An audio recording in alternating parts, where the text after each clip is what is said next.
Chavín no es la única que esculpe. Hay otras culturas que también van a esculpir. Por ejemplo, el día de hoy vamos a ver también a la cultura tiahuanaco, ¿no? Y vamos a ver esculturas también hechas en piedra, en una sola piedra, monolitos, por eso se le llama mono.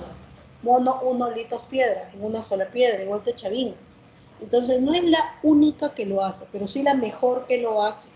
Entendamos eso, ¿no? ¿Eso qué cosa significa? Pues que trató de hacerlo lo más realista posible. ¿Está bien? Lo más real posible. Entonces, vamos a ver. ¿En qué destacó la cultura Paracas? Paracas Caverna. A ver. ¿En qué destacó la cultura Paracas Caverna?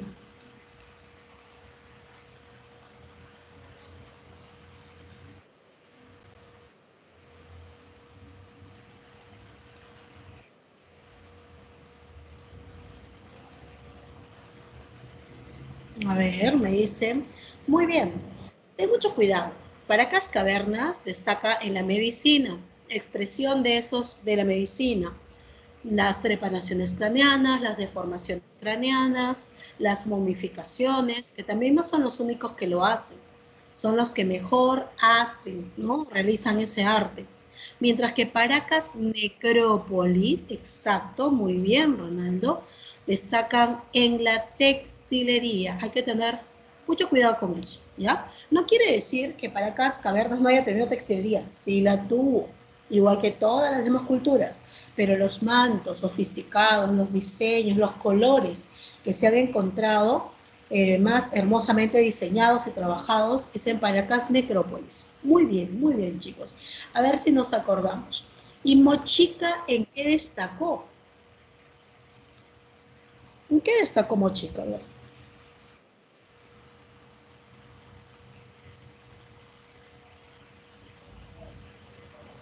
ver, a ver, Mochica.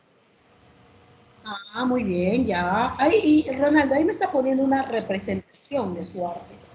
Muy bien. Cerámica, Eva Sofía. Exacto, pero recuerda que el intermedio temprano es el periodo de los ceramistas. ¿Ya? ¿Qué tipo de cerámica? Muy bien, ahí sí, Ashley, muy bien. Cerámica escultórica. Porque si tú dices cerámica, yo te diría, ¿qué es cerámica? ¿Pictórica o escultórica? ¿Ves?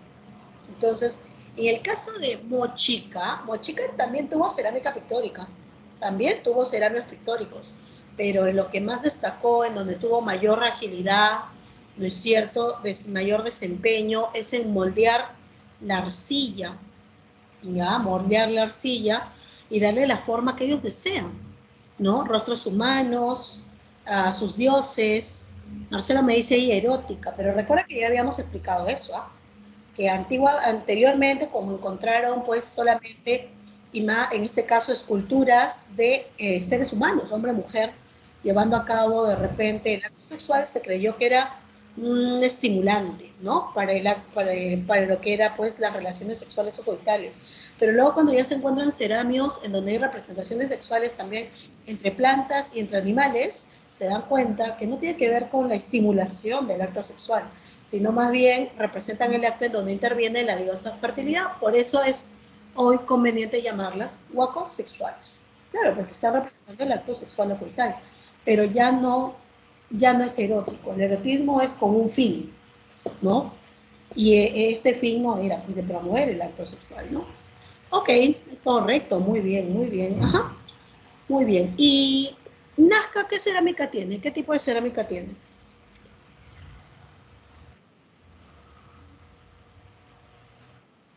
A ver, a ver, me escribo por acá. Cerámica pictórica, muy bien. A ver, solo para recordar, ¿ah? ¿Qué colores Nazca no utiliza? ¿Qué colores Nazca no utiliza? A ver, utiliza múltiples colores. Muy bien, Marcelo. Ni el azul ni el verde. Muy bien, Ashley. ¿Y por qué no estos colores? ¿A qué se debe que no utilicen esos colores? A ver. ¿Mm? ¿Por qué? ¿Solo no les gustaba?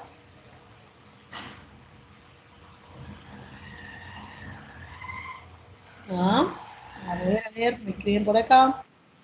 Ratito, ratito. Ya. A ver, me dicen eran sagrados por el mar. Ah, muy bien, claro. Correcto. Ya.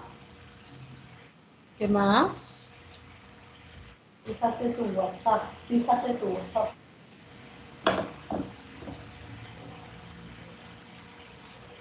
Ya, porque eran de sus dioses, claro, ¿no? El mar. Ya, el mar, correcto. Ya, correcto, muy bien. Creían que eran los colores representativos. Claro, es que lo veían, ¿no? Veían el mar azul y algunas veces verde, entonces por eso es que no utilizaban esos colores, ¿ok? Ya, muy bien. Ok, ahora vamos a pasar. El día de hoy nos toca ver el segundo intermedio. Profesora, a ver, entendamos el intermedio. Recordemos que el primer intermedio, ya políticamente hablando, la teocracia, ¿no es cierto? Y el arte militar, ya la teocracia ya tenía tiempo, ¿ok? Pero el arte militar recién se establece en el intermedio como forma de control, ¿ah?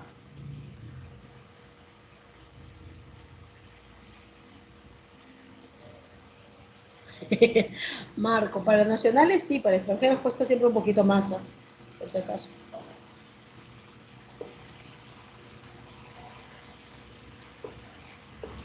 Ya, por si acaso, eso sí es lo que sé.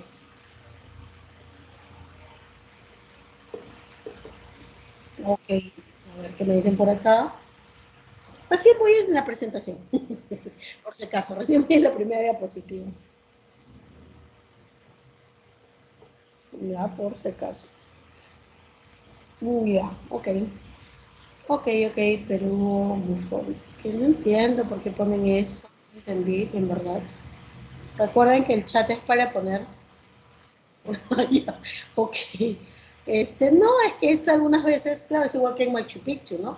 Los nacionales pagan menos que el extranjero, claro. Aunque algunas veces hacen esos beneficios, ¿sabes? Que sí les permiten entrar, por si acaso. Ok, vamos a ver rapidito. Ok, entonces, entendamos lo que vimos la semana pasada. Recordemos, en el intermedio temprano, ya políticamente hablando, el arte militar ha entrado, pero también dijimos algo, recuerda, que si bien es cierto ahora los gobiernos utilizan no solamente la vía pacífica, que viene a ser por medio de los dioses, la ideología, sino también el arte de la guerra para poder defenderse u obtener territorios, ¿ya? Gratis no, José, porque, bueno, cuando estás, llevas tu carnet y es mucho más barato, sí, que la entrada común. Eso sí sé. ¿No? Depende si se ha nacionalizado, pues Juan Alfredo. Claro, si no está nacionalizado es extranjero y entonces él muestra su pasaporte, ¿no? Claro, su carnet de extranjería, ¿no?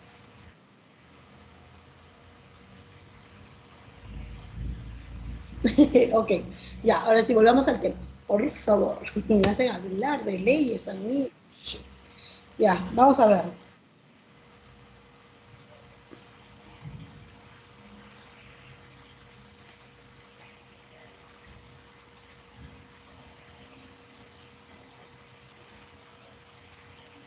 Entonces, ahora sí, vamos a ver rapidísimo. Vamos, vamos. Ya, yo te decía cómo conectamos lo que hemos trabajado. ¿Está bien? Vamos a ver. Veamos. Ya. El intermedio temprano, como te mencionaba, pues va a establecer también como un nuevo mecanismo de control el arte militar. Sin embargo, yo te había mencionado que aquí todavía no hay un militarismo pleno, es decir, los primeros gobiernos que van a adaptarlo, recién lo van a adaptar de una manera incipiente. De hecho, no porque no puedan quizás avanzar, sino porque les da miedo avanzar, ¿no? A los nuevos gobernantes, los sacerdotes van dejando, debido a los diversos problemas que se van generando entre los estados, los sacerdotes ya no van a ser los más idóneos para poder gobernar, ¿ya? Y por eso es que de pronto va a entrar las clases nobles o aristocráticas. Por ejemplo, en Mochica, el Siequich, no era un sacerdote. El Siequich, el gobernante general, era parte de las familias nobles y pudientes, que también tienen una habilidad, ser guerreros. Entonces, ellos van a comenzar a controlar. En Nazca pasa lo mismo, la aristocracia es la que va a gobernar, y claro, tú me dirás, y profesora, ¿y el sacerdote a dónde va? El sacerdote también va a seguir siendo parte del Estado, porque ellos interpretan, ¿no es cierto?, los cambios climáticos, solo que ahora la sociedad andina ya no solamente vive de lo que los dioses me dicen, o sea, los dioses siguen siendo vitales, ¿eh? Pero hay otras cosas en el día a día que el sacerdote no va a tener preparación ni tampoco de repente la manera de resolverlo, que viene a ser los enfrentamientos, las guerras, la cantidad de tributación, ¿no es cierto? Las construcciones. Entonces, por ese motivo, ya el sacerdote no es el de mayor rango exacto. Es importante, sí, dentro del Estado, es vital porque él interpreta muchos cambios que pasan, obviamente, en la vida andina, pero en el día a día, en las cuestiones que no son religiosas, que son más quizás el aspecto político, administrativo, cultural, social, económico, que van a ser problemas mucho más complejos, se va a requerir de repente personas que tengan mayor capacidad. Y ahí van a entrar los nobles, por decirlo así, la aristocracia, ya las familias que por ahí tienen más excedentes y comiencen a destacarse, ya, por si acaso. Entonces, vamos a tener rápidamente que ver esto, ¿no? En el intermedio, tanto Mochica y Nazca son excelentes guerreros, hay imágenes de eso, las cabezas trofeos son ejemplo de eso. Por si acaso los Recuay, que también son una cultura del intermedio temprano, también va a tener cabezas trofeo, señal de que para ellos el estatus guerrero era importante dentro del pueblo, ¿ves? Sí, todavía sigo en la carátula, estoy haciendo conexión con el tema pasado, ¿ya? Y Mochica, recuerda, también va a tener murales, ¿ya? E imágenes, y está su propio dios, recuerda, Ayapaek va a tener una imagen en donde tiene una cabeza y el otro lado un cuchillo, señal de que hay confrontaciones y guerras. Profesora, ¿cómo terminó el intermedio temprano?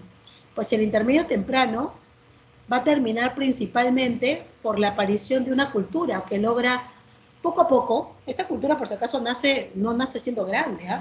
Nace en Ayacucho, ¿ya?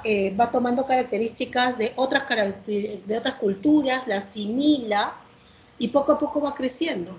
Esta cultura, que llegó a ser el primer imperio del Perú, logra poco a poco someter a las culturas del intermedio temprano.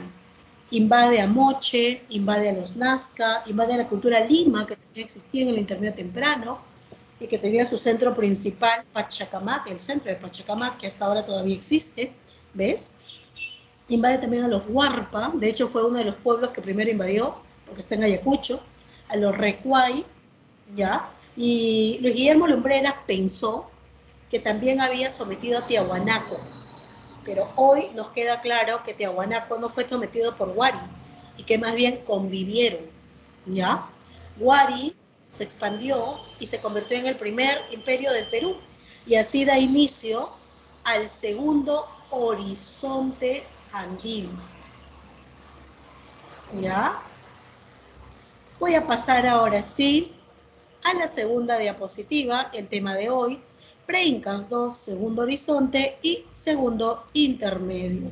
Ahora sí, ya estamos en el tema, en la diapositiva 3, ¿ya? Y con ello comenzamos el tema del día de hoy. El horizonte, el segundo horizonte tiene una característica en particular, y es que a nivel político, ya el área militar se ha logrado consolidar. ¿Qué significa eso de consolidar, profesora? Que ya no voy a utilizar a los guerreros solo en tiempo de guerra y en tiempo de paz van a seguir siendo pobladores. Ya no. Wari entendió algo en su cabecita. Wari dijo, si yo no puedo someter pacíficamente a un pueblo, pero igual quiero someterlo, porque Wari es así, ¿ah? Donde ponía el ojo, ponía la bala. O sea, en pocas palabras, profesores, si Wari ya me había visto, ya fue, ¿no? Como cultura, me iba sí o sí a someter. Y Wari tampoco era violento, ¿ah? No es que, voy de frente y timbado, no.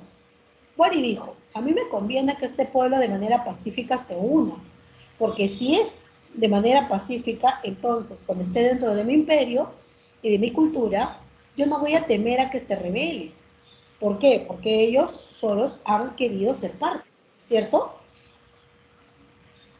Ya. Pero, por si acaso, la idea principal es que evitar las guerras. Pero ¿qué pasa, por ejemplo, a ver, Alejandro, qué pasa, por ejemplo, si el pueblo no quiere ser parte de la cultura, no quiere ser parte de Wari? Pues Wari, mira, iba una vez, llevaba productos, les decía, mira todo lo que puedes tener, mira toda la, ¿no? La protección, y el pueblo simplemente le decía, no, no quiero. Iba por segunda vez y le llevaba nuevamente regalos, ¿no? Diciéndole ya, ok, de repente con esto sí me va a decir que sí. Y de repente el pueblo le dice, no, no quiero, ¿no? Y en la tercera ya no va a haber, ¿ves? ¿Por qué motivo?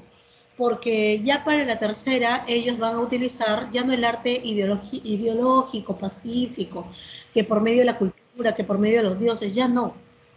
La tercera va a ser por vía militar. Y los Wari dicen, si yo quiero este pueblo lo debo tener. Y la única manera de garantizar de tenerlo es que en la guerra, si fuera el último, obviamente la última medida es que yo gane sí o sí.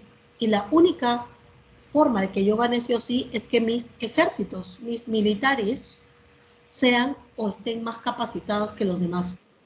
Ahí es donde Wari entendió que yo no podía tomar pobladores, ¿no es cierto?, comunes y hacerlos pelear cada vez solamente cuando haya guerra. Que esta gente debía estar capacitada, que debía solamente especializarse en el arte de la guerra, en las armas, en las técnicas, en las estrategias, ¿ves?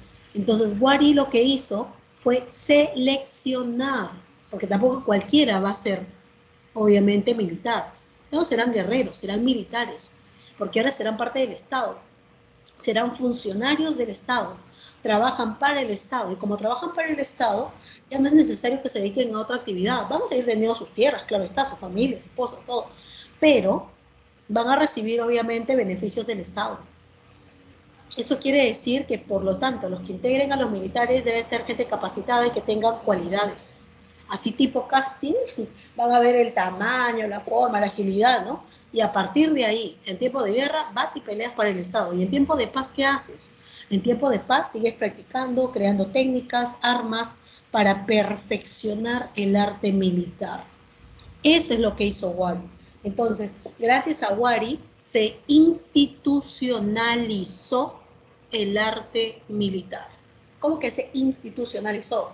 Pasó a ser parte del Estado y tiene ahora requisitos, características, ¿ves? Plenas. ¿Te das cuenta? Entonces, con Wari se profesionalizó de cierta manera el arte militar. Y la pregunta sería, profesor, ¿en el segundo horizonte solamente está Wari? No, también está Tiahuanaco.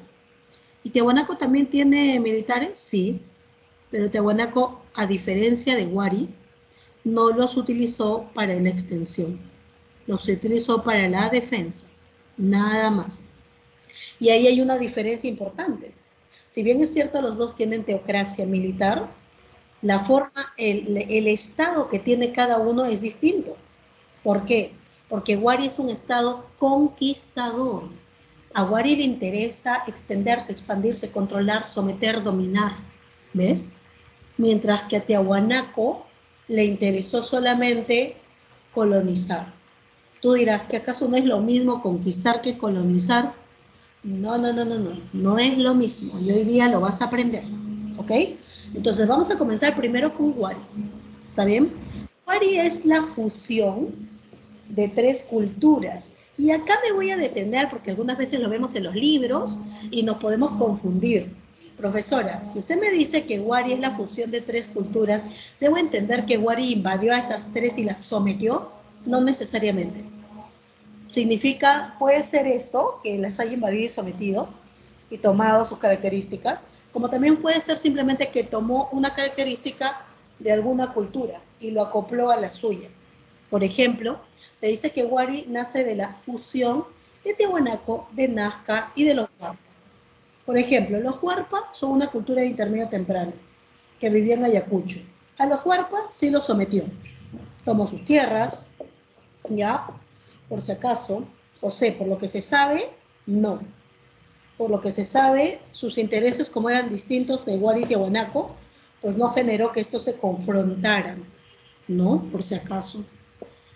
Ok, entonces veamos. Los huarpos sí fueron sometidos, los Nazca también fueron sometidos, pero Wari sacó de los Nazca, asimiló de los Nazca la cerámica pictórica, sus colores, sus diseños. Claro que lastimosamente para Wari no logró ser superior a Nazca, ¿ya?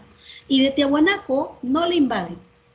A Tiahuanaco lo que le copia es el dios, ¿ya? Tú dirás, ¿pero por qué?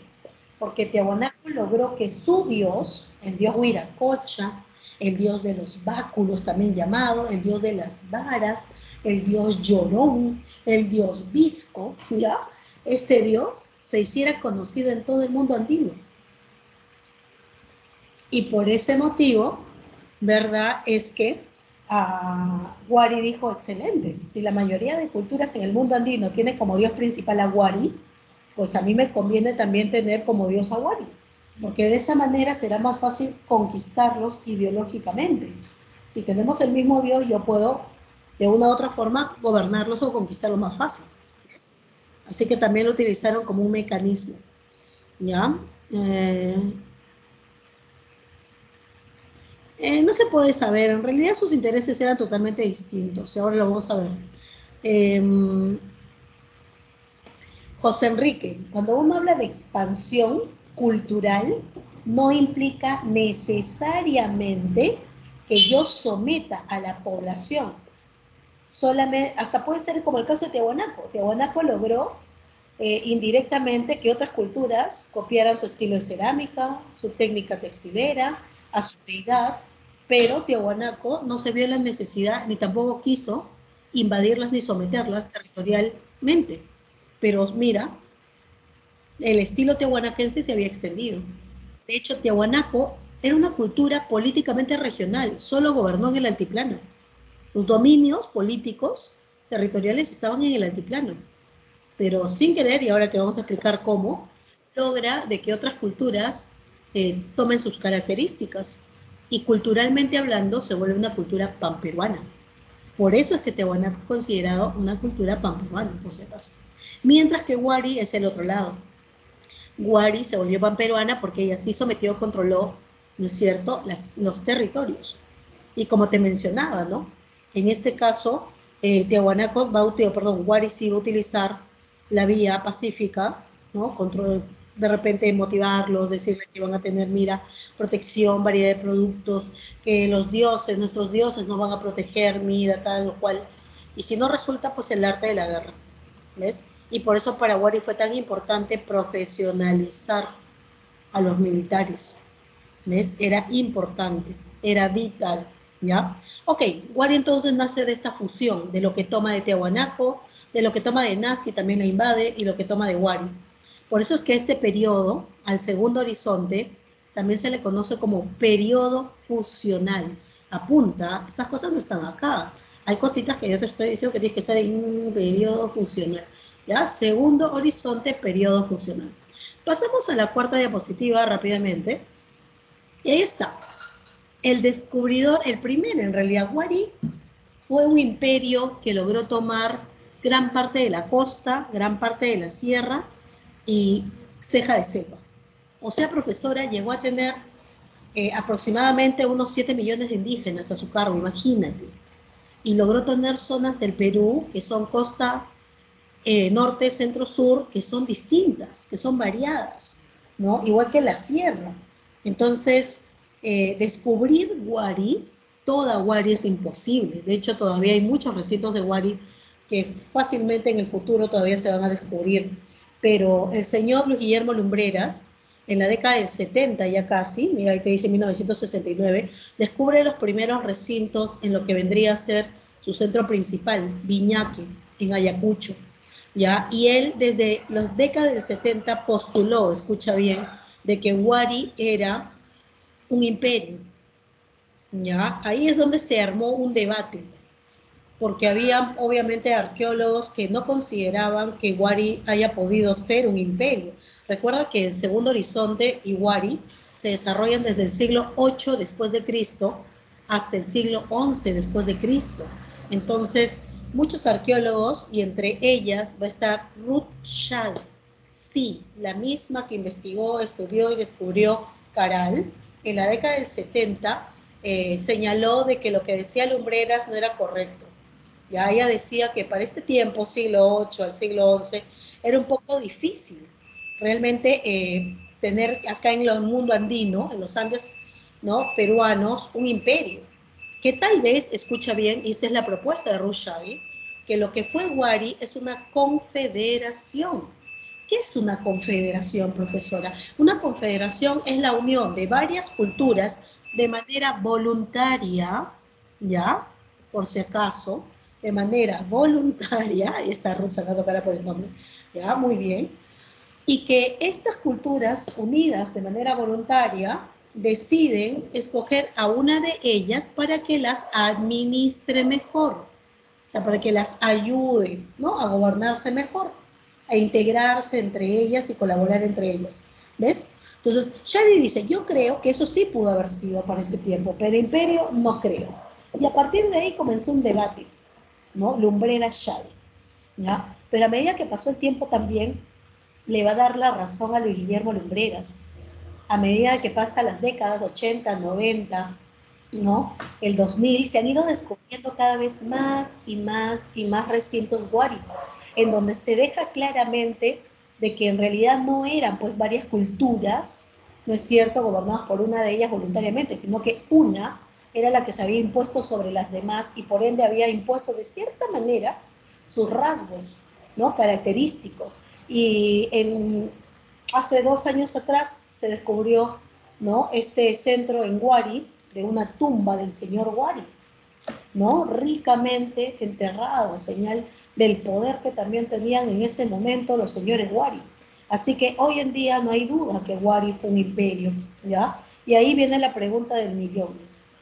Profesora, ¿qué es un imperio? Ya, tengan mucho cuidado con esto. Para ser imperio no basta solo tener gran extensión de tierras, porque mira, Chavín tuvo gran extensión de tierras en su tiempo, pero no es imperio. Tiahuanaco logró, entre comillas, también extenderse a grandes extensiones de tierra, aunque no sometió, pero no es imperio. Entonces, ¿qué necesitas para ser un imperio? Aparte de una gran extensión, aparte de tener, obviamente, ejércitos plenamente ya organizados y establecidos, es tener una gran administración, un gran sistema administrativo. O sea, no basta solamente conquistar, conquistar, conquistar, no. Eso es, y ahí mira, escucha bien esta frase que te voy a dar, ¿ya? Frase tipo Millán, ¿ya? Por favor. Wari fue muy inteligente. Y claro, para Wari es vital algo, ¿ah? Wari dice, a mí no me interesan los territorios, a mí me interesa la población. Wari dijo, la mayor riqueza no son las tierras, la mayor riqueza es la mano de obra. A mí qué me interesa tener grandes extensiones de tierras si no tengo gente que trabaje en ella, que tribute, que haga los caminos, que haga las represas, que haga los acueductos? ¿Ves? De nada sirve tener tierras si no hay gente. Aquí el poder es la mano de obra. Y a partir de acá en adelante, esa va a ser la consigna. Los incas también van a creer lo mismo. Entre más mano de obras tiene, ese es el poder que tiene el imperio. ¿Ves? Ahora, ya sabemos qué mecanismos utilizan. La vía pacífica, y si no hay vía pacífica, la vía violenta. Y por eso es que se perfeccionan en el arte militar, para ganar sí o sí. Y como ya te dije, no es que Wari diga, ah, bueno, no quiso, vámonos. No, porque cuando ya va a ti y te pide que seas parte del imperio, es porque ha visto algo en ti que ellos necesitan, aparte de la mano de obra. ¿Ya? Esto es algo también importante, ¿ah? Wari no invade por invadir, ¿ah? Ya, hay que estar otra cultura, ya, invade, invade. No. Wari selecciona a quién someter, a quién adaptar a su cultura. Y tú dirás, ¿pero por qué, profesora? Porque algunas culturas no tienen gran desarrollo cultural. Y Wari dice, por ejemplo, las culturas de la ceja de selva, ¿por qué Wari no fue más allá? Porque las poblaciones de la selva tenían pues en ese momento, eran pequeñas poblaciones muy rústicas, muy básicas. Entonces Wari decía, yo voy a tener que enseñarle muchísimo más y ellos no me van a dar algo, ¿no? Para Wari era importante que así como yo te brindo cultura, tú también debes hacer que tu cultura enriquezca la mía. Una técnica, un sistema hidráulico, ¿ves? una forma, una técnica de repente textilera, obrajera, ¿no? Cualquier cosa, pero que aporte, ¿ves? Sí, Ronaldo, parece a los incas porque en realidad los incas tomaron muchas características, no solamente de Wari, sino de las culturas andinas. Por eso tengan en cuenta esto, ¿eh?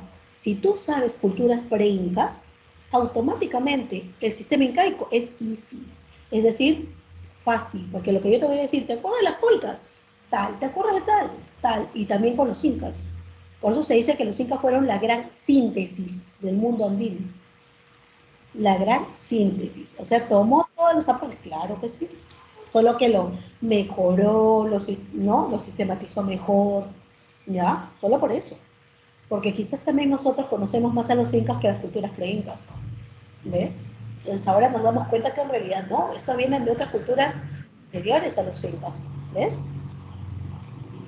No, Josecito, no, José Enrique, porque los Wari y los incas no llegaron a verse, por si acaso, ¿eh? Los incas vinieron a partir del siglo XIII y Wari cae en el siglo XI, por si acaso, ¿ya?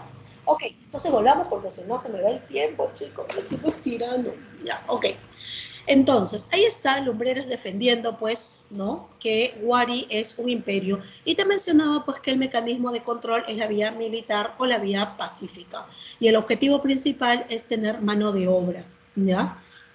Y que tampoco sometía a cualquier tipo de cultura. Tengan mucho cuidado con eso, ya, sino aquellas culturas que tengan cierta base, nivel cultural, y que tengan algo que aporte a la cultura wari para que se enriquezca más. Ese es el objetivo. Sí, claro, ahorita lo vamos a ver, no te preocupes. ¿Ya? Ok, entonces, ya. Wari dice, escucha bien esta frase, ¿eh? Wari dice, lo difícil no es mira, porque uno dice, sí, lo invaden, lo someten. Ya, eso es solamente un acto. El asunto aquí es el día a día. El problema no es con la cultura que se sometió pacíficamente, el problema es con la cultura que se sometió de manera violenta, es decir, que no quiso someterse, porque a esas culturas hay que estar supervisándolas, no solamente a ellas, sino a todas, pero principalmente a ellas, para que no se rebelen, para que no se levanten. Escucha bien entonces, ¿no? Este punto. Wari dice, claro que no lo dice él, sino que yo lo he sintetizado, obviamente, ¿no? Y está mi aporte. Wari dice, fácil es conquistar, difícil mantener. Así tipo Miyagi, así tipo oriental, fácil es conquistar, difícil mantener, ¿no? ¿Ya? Tipo por acá, ahí está, ¿ves?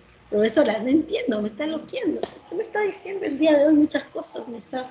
Significa, pues, que fácil es el arte de poder, obviamente, someterte a nivel militar. Eso puede ser una batalla o dos.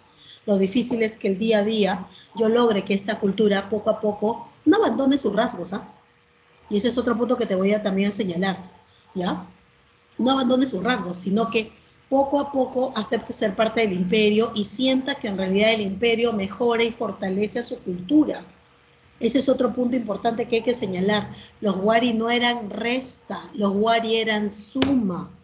Y tú me dirás, ¿qué? ¿Qué me está diciendo, profesora? Mucha matemática, ¿no? Ya, lo que quiero decirte es que Wari lo que hacía es, una vez que una cultura entraba a su cultura, no lo obligaba a que ya, elimina tus dioses, elimina tu dialecto, elimina... No, no, no, eso es eso sería restarle cosas, no.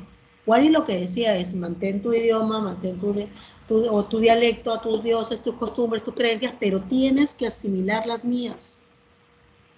Eso es suma. ¿Ya? Y mi Dios principal, sí, pues él va a ser el Dios principal, pero tú puedes seguir teniendo a tus dioses, no hay ningún problema, ¿ves?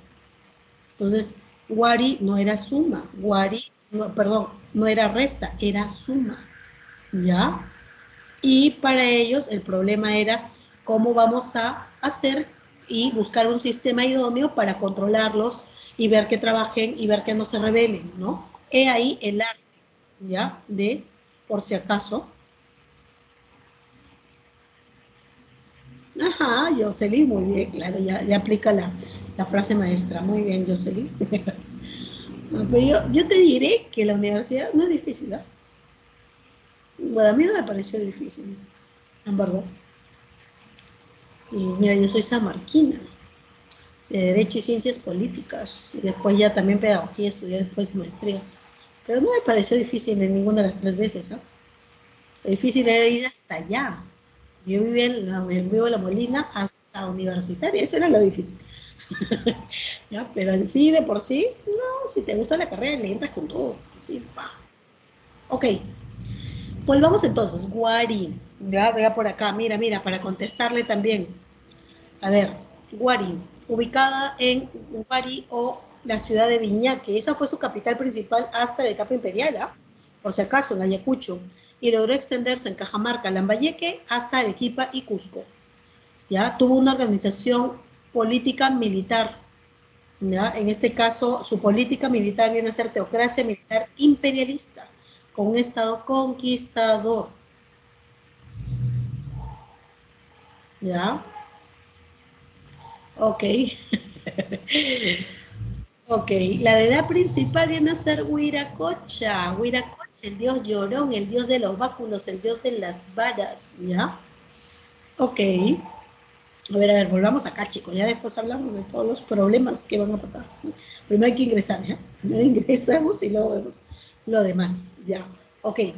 Y algo importante de repente relevante, es cómo Wari hizo para poder someter a, a la gran población que tuvo, ¿no? Tuvo aproximadamente unos 7 millones de indígenas a su cargo, que muchos de ellos en realidad están en contra de su voluntad, ¿ves?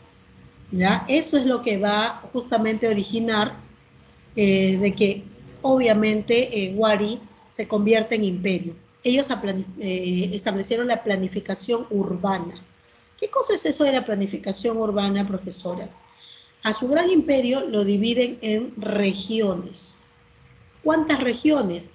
En en 9 regiones, ¿ya? Y cada región, escucha bien, ¿eh? Está integrado por yactas.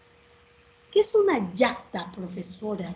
Una yacta es una ciudad administrativa, ¿ya? O sea, es una ciudad que no es cualquier ciudad, es una ciudad que tiene autoridad política, económica, social, ¿no es cierto?, militar. ¿Y por qué le dan poderes a estas ciudades? ¿No? Porque cada yacta está a cargo de 2 o 3 ayllus. ¿Ves? He ahí la importancia, ¿ya? Ya, ok, ok, ya, chicos, por favor, ahí en el chat vamos viendo lo del tema. Ya, entonces, uno dice, profesora, ok, mira cómo lo ha dividido, ¿ah? Cómo han dividido a los Wari. El imperio en regiones, 9 regiones, y cada región dentro tiene yactas. Una yacta es una ciudad administrativa que tiene poder, ¿no? Más poderes, ¿no? Poder económico, político, social. Y tienen esos poderes porque cada yacta se hace cargo de 1, 2 o 3 ayllus, ¿no? Y usted sabe que un ayllu puede tener 2.000, 3.000, 4.000, 5.000 personas, ¿no? Que están compuestas en familia. Entonces, la tarea de una yacta es verificar que esos ayllus tributen, obedezcan, no se rebelen, los controlen, ¿ves? Esa es la planificación urbana en base a las ciudades, urbe, ¿ya? Ahora, algunas ciudades o algunas, vamos a ver acá, ¿ya? Esta es la extensión de Wari, mira. Toda esta es la extensión de Wari, que va por el norte, por Cajamarca, hasta Lambayeque por el norte, ¿ya? Y por el sur llega hasta la zona de Cusco y la zona de Moquegua, ceja de selva también, ¿ya? Esa es la extensión que va a tener que cubrir. Se dividen en regiones. Ahora, profesora, ¿qué es una cabeza de región? Escucha bien. En una región que está separada, ¿no es cierto?, en ciudades, puede haber hasta 20 ciudades, 20 yactas. Sin embargo, a una de ellas, de todas las 20, se escoge a una. Y a esa yacta escogida se le da más poder político, más poder económico, más poder social, ¿no? Y tú me vas a decir por qué. ¿Por qué se le da más poder a una de ellas? Escucha bien, ¿ah? Porque a esta yacta o a esta ciudad, aparte de ver a sus ayllus, ahora su tarea es supervisar a todas las demás yactas de su región. ¿Qué? O sea que una de ellas va a tener que ver si las demás están cumpliendo su tarea. Sí. Por eso es que a esta ciudad, que se le da más poder y también más responsabilidad, se le conoce como la cabeza de región. Ella es la cabeza principal, la que supervisa en cada región. A ver, y ahora, solamente para saber si me has estado haciendo, me has estado escuchando. Si yo te digo que cada región tiene su cabeza de región, ¿cuántas cabezas de región tuvo Wari? A ver.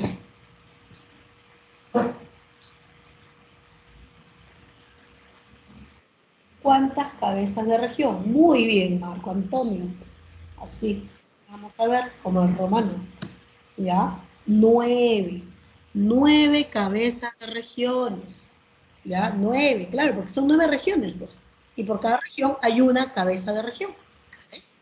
Esas cabezas de regiones, ahora sí creo que ya puedo mover. Voy a cambiar la diapositiva a la 7. ¿Ya? Son centros administrativos constituidos por distancias muy lejanas con el objetivo de dominar esas zonas de Wari. Le ayudan. Estas cabezas de región son los que van a informarle al emperador Wari cómo va cada una de sus regiones. Y aquí algunas nada más. Acá hay 9, ¿eh? Estamos poniendo las más importantes. Piquillacta, ¿no? Atarco, Pachacamac, Vilcahuaín, Cajamarquilla, Huiracochapampa.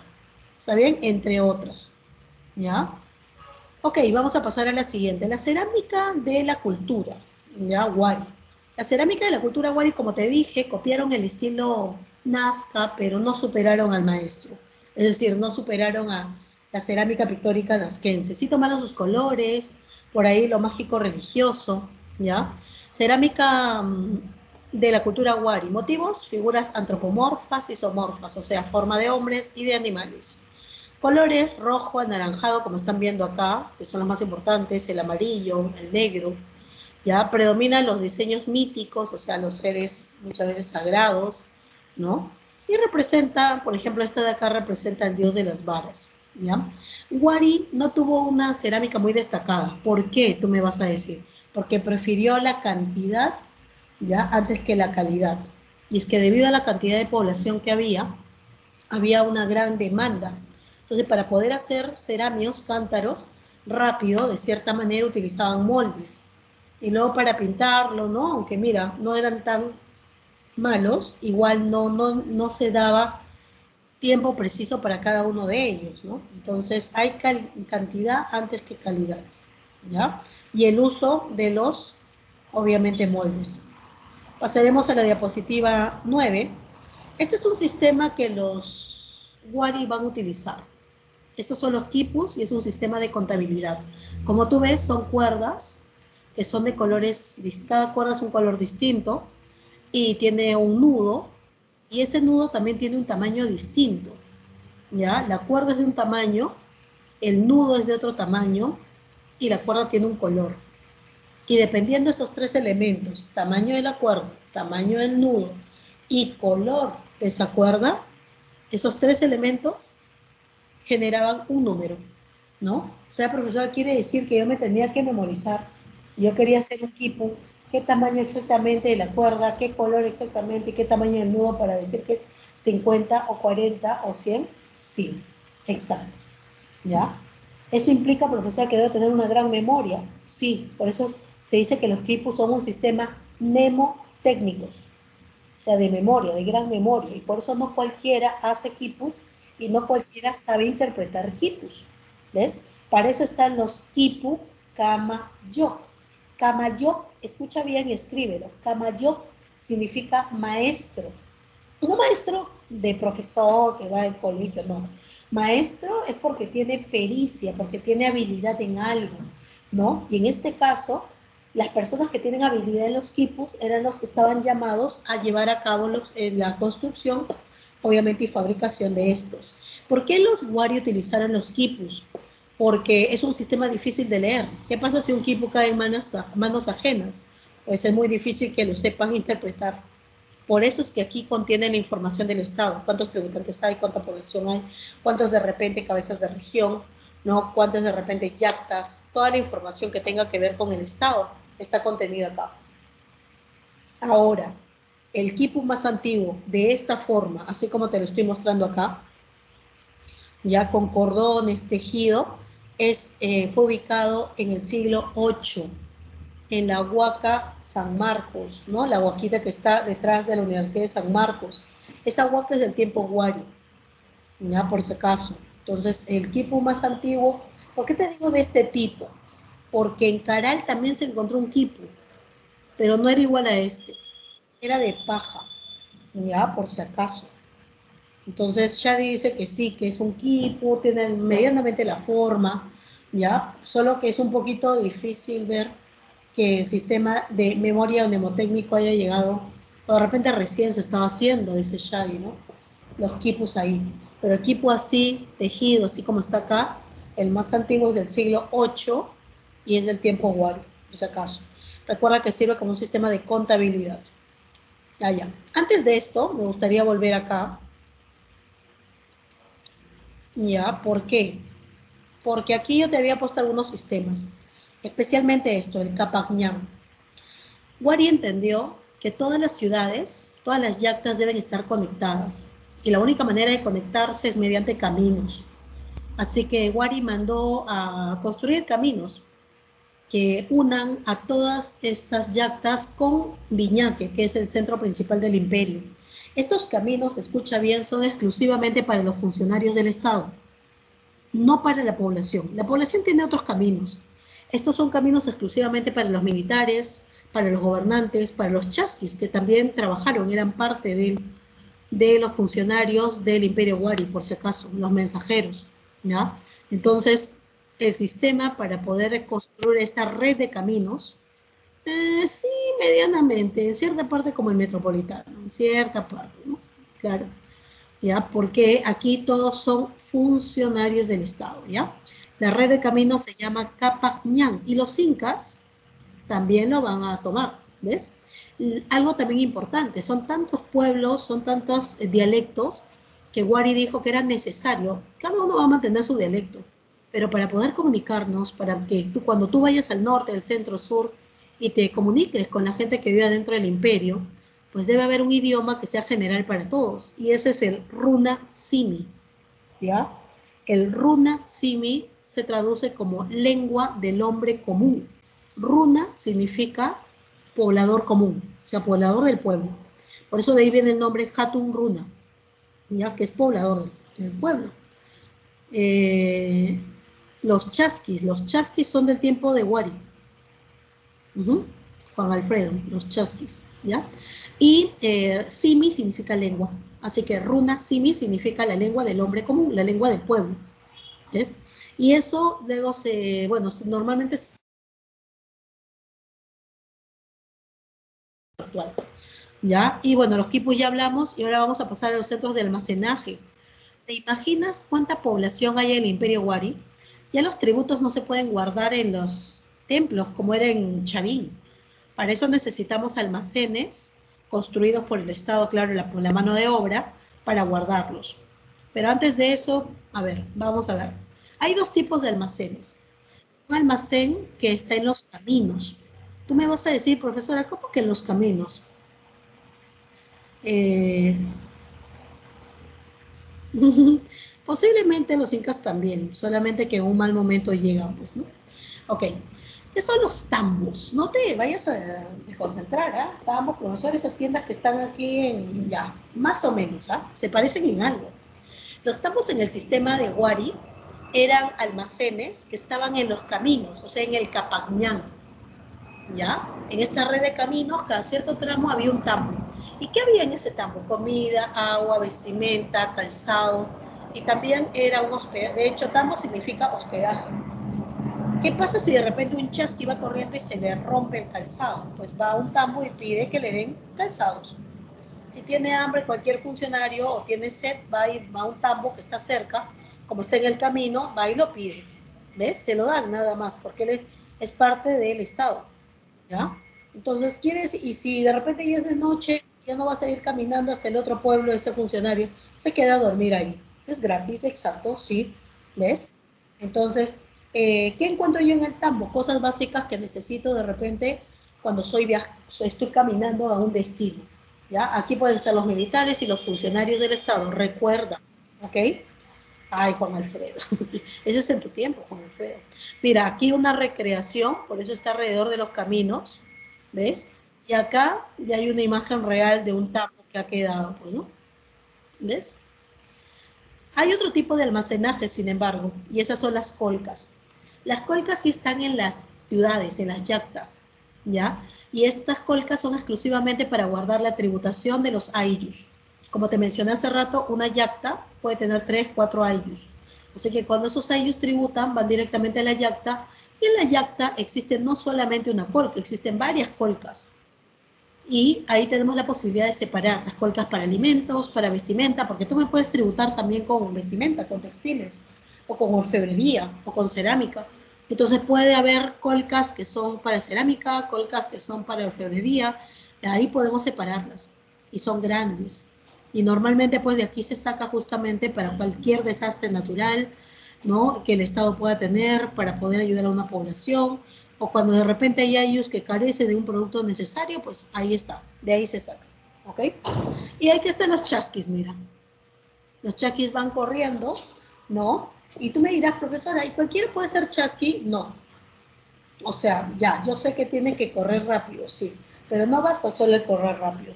Los chasquis son un grupo de funcionarios importante. ¿Por qué? Porque ellos se reciben los mensajes o llevan los productos y al momento que lo entregan o al momento que lo dicen, se deben de olvidar de lo que han escuchado o lo que sabían. Es decir, no lo pueden comentar. Y muchas veces llevaban información militar, política, importante. Por eso es que era un cargo de confianza. O sea, no solamente era de que, ay, yo corro rápido, quiero ser chasqui. No, ¿ya? No basta con eso, por si acaso. Por eso normalmente los chasquis van de generación en generación. El chasqui abuelo, de repente también a sus hijos, obviamente los entrena y pasan, ¿no? Normalmente la familia de chasquis van así, dejando el cargo de generación en generación. Algunos dicen que sí, sí, serán altos, relativamente altos. Ok, vamos a la diapositiva 12 y ahora entramos a Tiahuanaco. Profesora, ¿Iguari cómo cayó? Por su grandeza. Y no hablo de su grandeza cultural y administrativa, hablo de su grandeza territorial. Lastimosamente, Huari tiene muchas culturas en distintas regiones y cuando hay fenómenos naturales, lastimosamente, casi en paralelo, Huari no se dio abasto para poder llevar a cabo la ayuda para todos. Es así como Huari comienza a decaer poco a poco, progresivamente. No es que Huari cae de golpe, a medida que obviamente deja ya de... Huari se volvió un imperio, un estado importante, era un imperio que estaba presente, que estaba ahí, que te protegía, que te respaldaba, que había orden, disciplina, pero cuando hay estos desastres naturales, Huari no puede llegar a todos y se va comenzando a tener desorden por estos fenómenos, y Huari no logra establecer el orden, es así como muchos pueblos se van a ir alejando de Huari, poco a poco, ¿ya? Por si acaso. Y cae, ¿no? Cae en el siglo XI, ¿ya? Ahora vamos a hablar de otra cultura, que es la cultura tiahuanaco. Tiahuanaco es una cultura que está ubicada en el altiplano, zona peruana y boliviana en la actualidad. De hecho, las zonas en donde hay más restos de la cultura tiahuanaco el día de hoy es la parte de Bolivia. Está ubicado cerca de lo que viene a ser el lago Titicaca, por si acaso. Eh,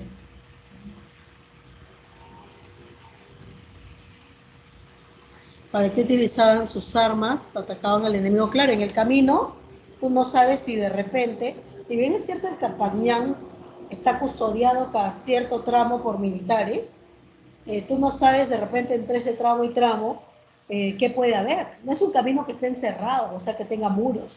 Así como has visto en la imagen, es un camino que está obviamente limpio, ¿no? Trazado, pero en los costados está abierto.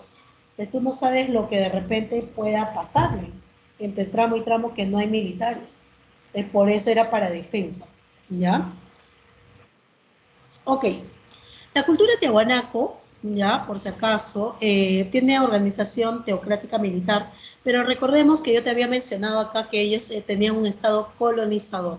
Y ahora te voy a explicar qué significa eso, que no es lo mismo que invasor.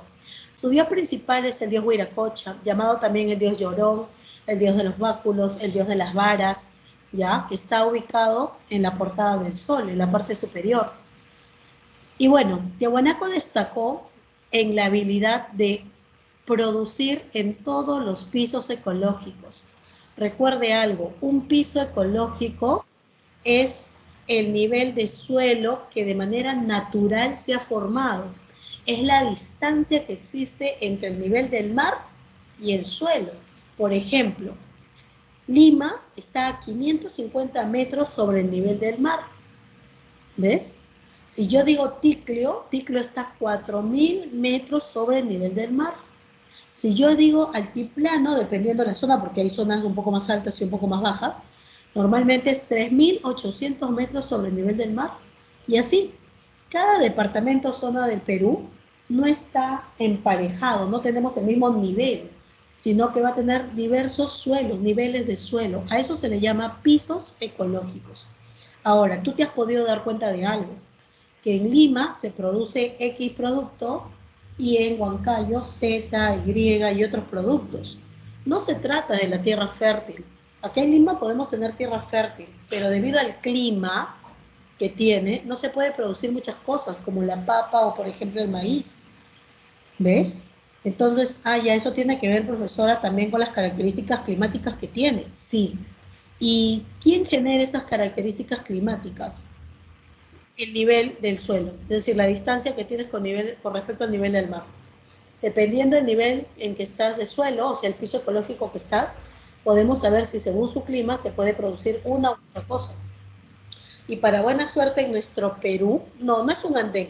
Un andén yo lo puedo hacer. Un andén es en un cerro, que yo formo gradas y gradas y gradas y ahí siembro.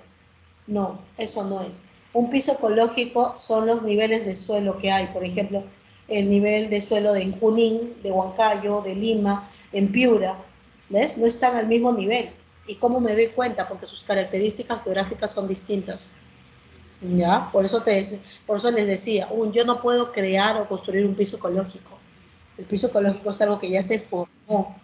En cambio, el andén es algo que yo sí puedo formar. Son gradas que yo formo en el cerro.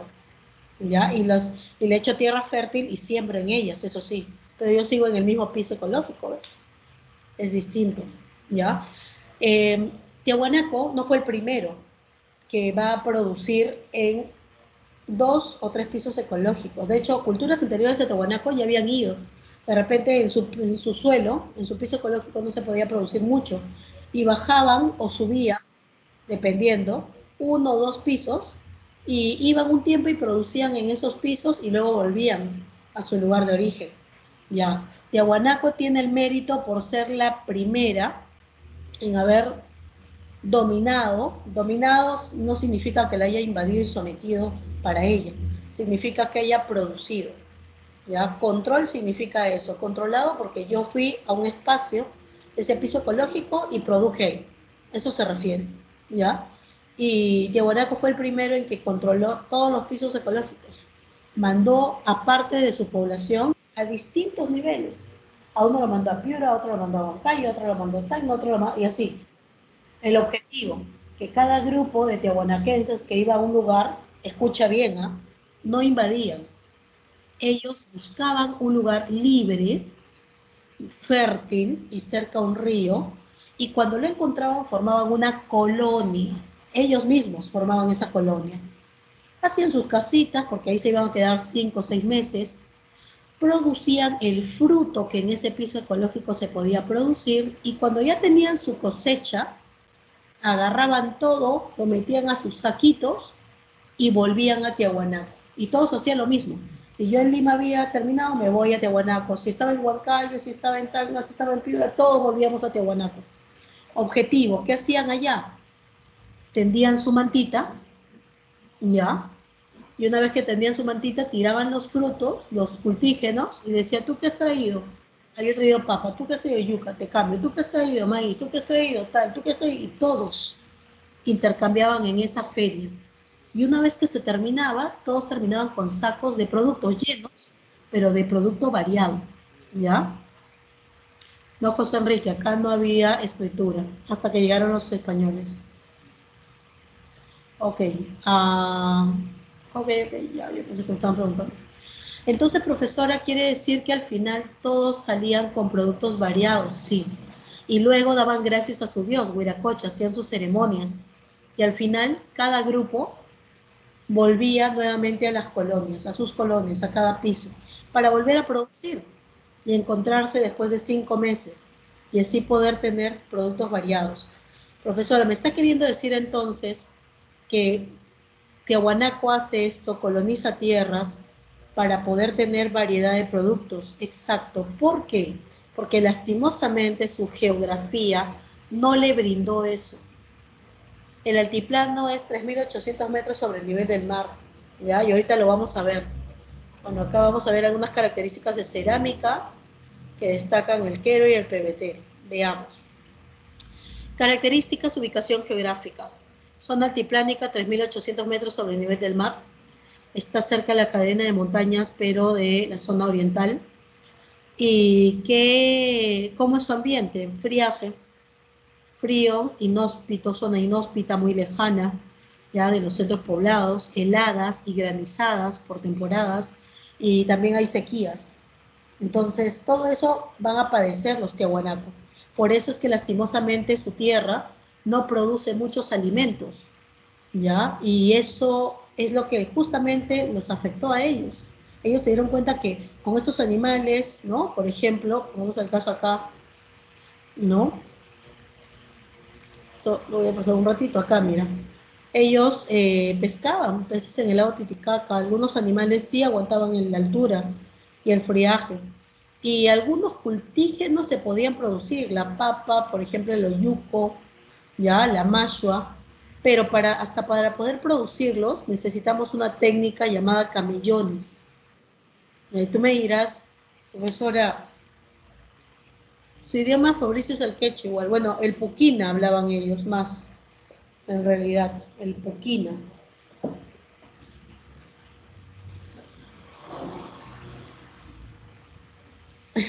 José Enrique. Sí, ya. Bueno, iba mencionándote que también producir en el altiplano era bien muy difícil. ¿Por qué era difícil? Aparte de la altura.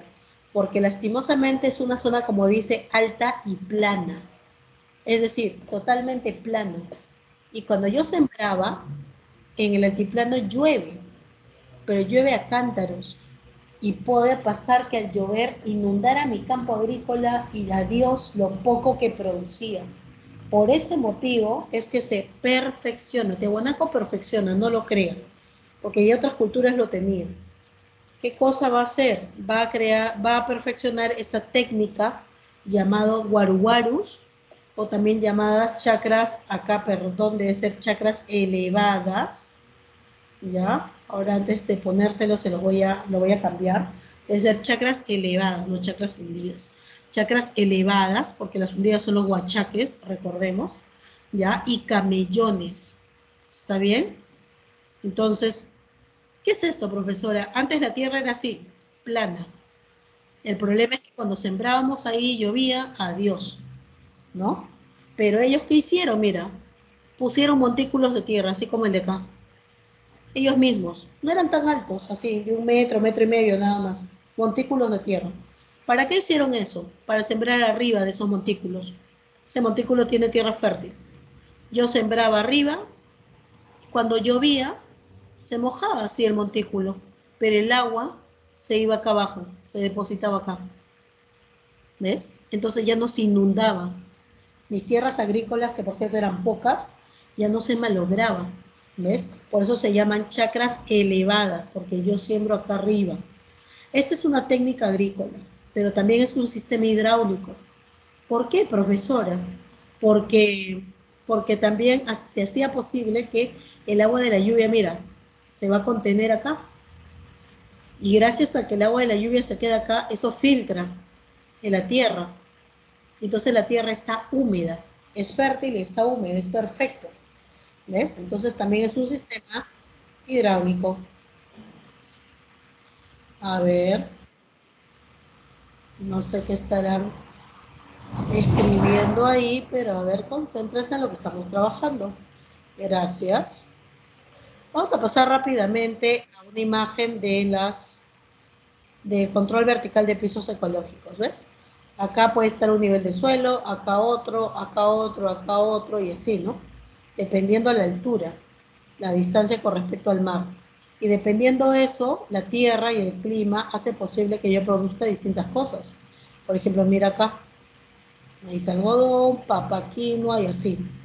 Cada piso, para buena suerte, el Perú tiene diversidad de pisos ecológicos y eso genera que exista la posibilidad de poder producir productos variados. Debido a esa realidad que ya te conté de Tiahuanaco, es que Tiahuanaco va a generar que su población vaya a distintos pisos para que produzcan y para que ellos traigan productos. Ya estoy en la 17, en la diapositiva 17. ¿Ok? Pasamos a la 18. Tiahuanaco, ahí está su dios Llorón. Esta es la imagen que está en la portada del Sol. Un hombre con dos varas o dos báculos en la mano, que algunos dicen que representa el poder político y el poder militar, ¿ya? Y alrededor de él angelitos, mira, al menos, o bueno, seres alados, ¿no? Que están con alas, alas, alas. Y le dicen Dios llorón porque tiene acá dos, bueno, tiene tres orificios chiquitos como si fueran gotas de lágrimas, ¿no? Que en realidad son gotas de agua. Y dicen que eso representa la vinculación entre el dios Huiracocha y el dios del agua, que es tan importante. ¿Por qué? Porque sin agua tampoco pueden producir, pueden vivir. ¿Ves?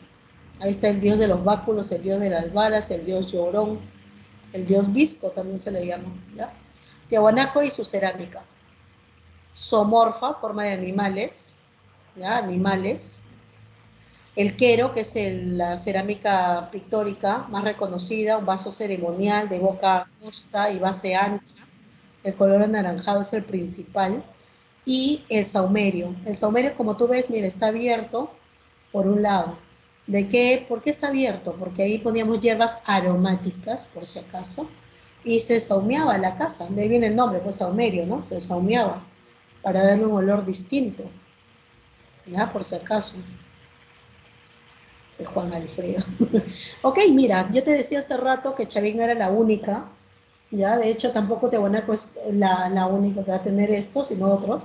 Tiahuanaco también va a tener monolitos, ya, estas son piezas, obviamente, piedra, que están esculpidas, pero que tienen la forma de un ser humano, ya, esta está en la entrada, se llama monolito del fraile, y este está dentro de un templo llamado monolito de Bennett por el descubridor, Wendell Bennett, ¿ya?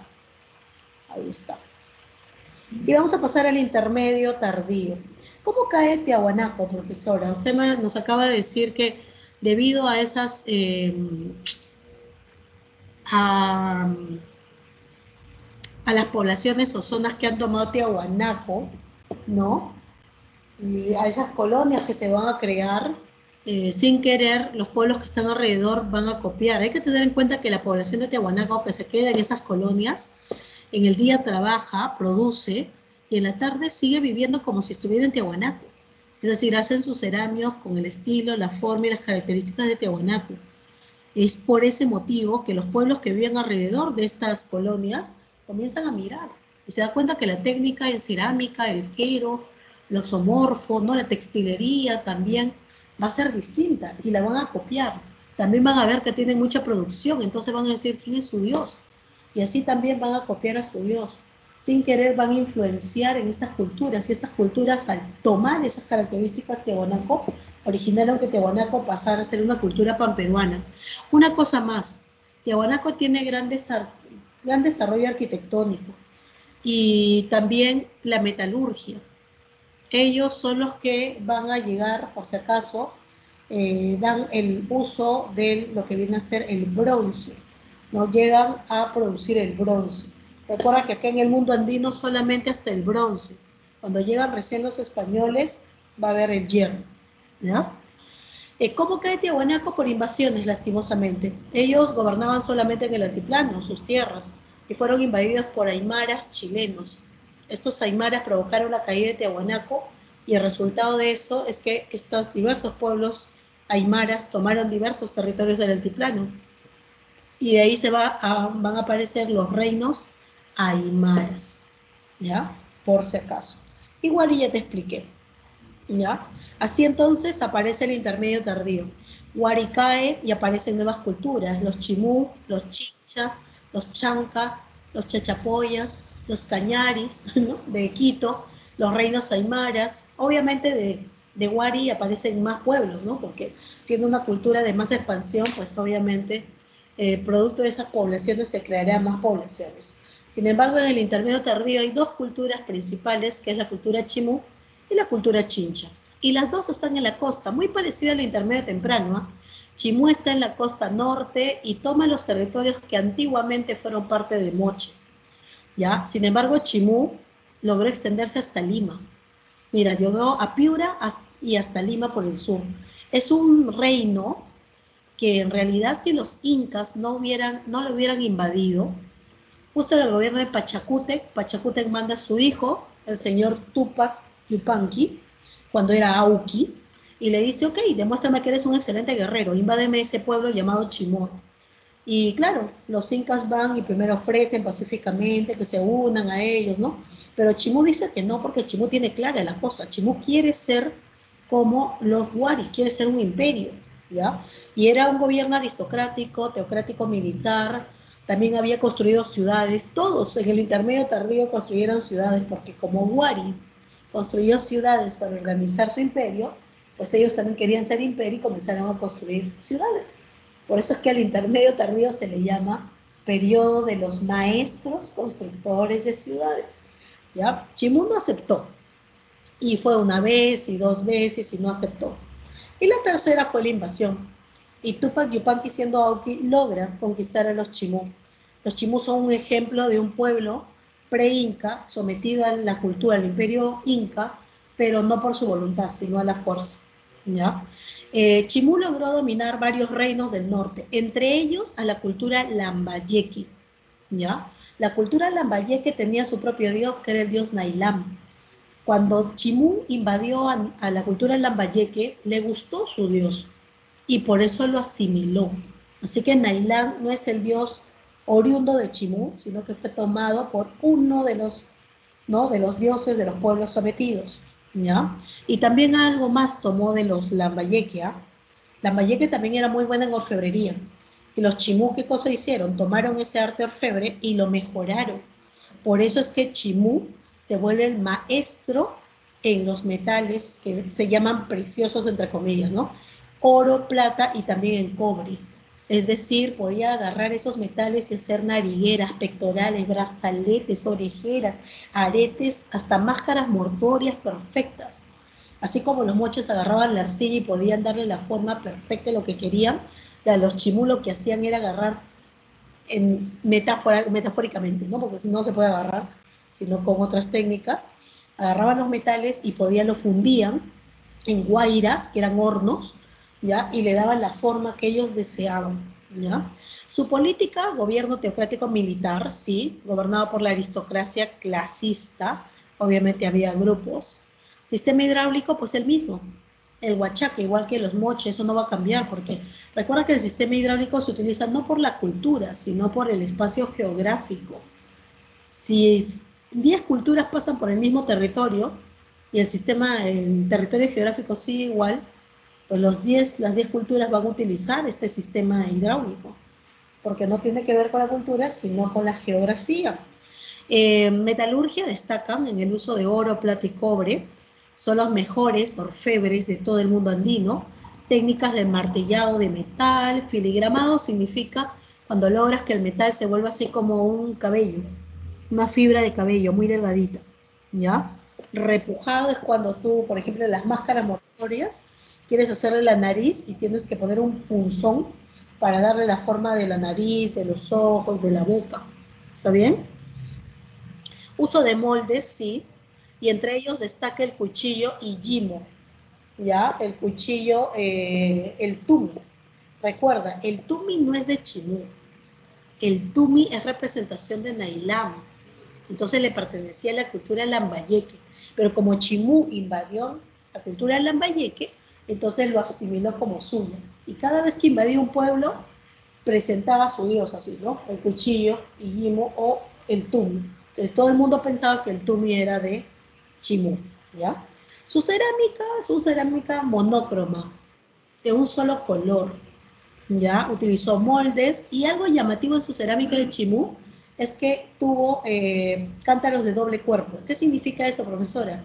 Dos cerámicos que están unidos por un, de repente, laza fuente o por una parte del cuerpo están unidos, ¿ya? Y para terminar, los chincha, que los chinchas sí fueron una cultura pequeñita, provincial, ni siquiera tomaron toda Ica, ya solo la provincia de Chincha, su deidad es muy poco conocida, Chinchaycama, y los chinchas fueron el ejemplo perfecto, ¿ya? De una cultura que se sometió pacíficamente a los incas. ¿Por qué, profesora? Porque en realidad los chinchas eran agricultores, pero se destacaron en el comercio. Gracias a ellos hubo intercambios entre culturas que ni siquiera se conocían, pero que gracias a la comunicación que ellos tuvieron, pudieron intercambiar y llevar productos de un lado a otro. Había comercio marítimo, comercio terrestre. Del comercio marítimo, especialmente un producto que todos los pueblos querían, que era el muyu o el spondylus, ¿ya? Que es una concha marina que traían de las Islas Galápagos, Ecuador, y esta concha marina era importante porque servía para las ceremonias y las hecatombes, porque con ellos se llamaban los dioses, y sin ellos los dioses no podían ver lo que estaba sacrificando. Además, que algunos gobernantes trituraban, mandaban a triturar el espondylus y se lo comían con su comida, pues pensaban que al comérselo de esa manera podían tener de repente ese poder, esa fuerza de comunicarse con los dioses. ¿Ya? Ellos fueron excelentes comerciantes, muy pacíficos y amigables. Entonces, cuando los incas comenzaron a extenderse, se dieron cuenta que ellos ya no iban a poder comercializar. Y ellos dicen, bueno, fueron a los incas y le dijeron, si yo entro a tu cultura, ¿me vas a dejar comercializar? Claro, no hay problema. Y todos los chinchas que no querían en realidad ánimo de expansión, ni tampoco ser imperio, dijeron, ah, ya, entonces voy a entrar. Aquí están los dos ejemplos. Un ejemplo de una cultura que fue sometida de manera violenta en contra de su voluntad y la otra que fue pacíficamente. Otro arte importante de la cultura chincha es la silografía. Silografía tallado en madera, ¿ya? Ellos iban con sus balsitas y en su remo, como iban por el Océano Pacífico tranquilitos, en su remo comenzaban a tallar forma de animales, plantas, seres humanos, ¿ya? Por si acaso. Aquí, por ejemplo, la ubicación de Chimú, mira, toda su expansión, hasta Lima, norte chico de Lima, ¿ya? Llegó hasta Caraballo, por si acaso, Chimú, ¿eh? Acá un poco de la historia de Chimú, que su primer monarca fue Tacainamo, y su último gobernante sometido por Tupac Yupanqui fue Minchang Kama, ¿ya? Por si acaso. Se calcula que fue sometido por los incas en 1470 aproximadamente, y que Minchang Kama fue considerado noble dentro del imperio incaico, por si acaso, ¿ya? Ahí está la cerámica, mira, Chimú, como te dije, monócroma, ¿ya? Monócroma, semiescultórica. Chimú y Nailam, ya, y su deidad, el culto a este dios, que según dice la leyenda habría provenido de tierras muy lejanas y que habría creado la cultura lambayeque, ¿ya? Acá otros dioses también, la luna, el mar, el sol, la tierra, como todas las culturas andinas en realidad, ¿ya? Y bueno, el comercio, mira, triangular este es el comercio triangular, ¿no? Iban al norte, Ecuador, ya a la zona de la costa peruana y el altiplano. Este es el comercio principal, triangular de la cultura chincha, pero iban por todas partes, ¿eh? Llegaban hasta Colombia y hasta Argentina, por si acaso. Tanto terrestre, marítimamente hablando, también en el caso de marítimamente desde Ecuador hasta Chile, nada más. Con. Esta es la ubicación, mira, de los chinchas chiquititos, nada más, ¿no? Ni siquiera le interesó extenderse más. Ya que está la población, por ejemplo. Ya no les interesó mucho. Ya que está la silografía, ¿no? Tallado, solo que hoy tenemos solo uno, mira el tallado de arriba, de hombres, cómo tallaban la madera, esa es la silografía, tallado en madera. y algunos ceramios de chincha. Este es un cántaro de doble cuerpo, por ejemplo, que está unido, ¿ves? Que es común más en los chimú. Y nada, ahora sí me despido. Gracias por tu tiempo, ¿ya? Hoy sí no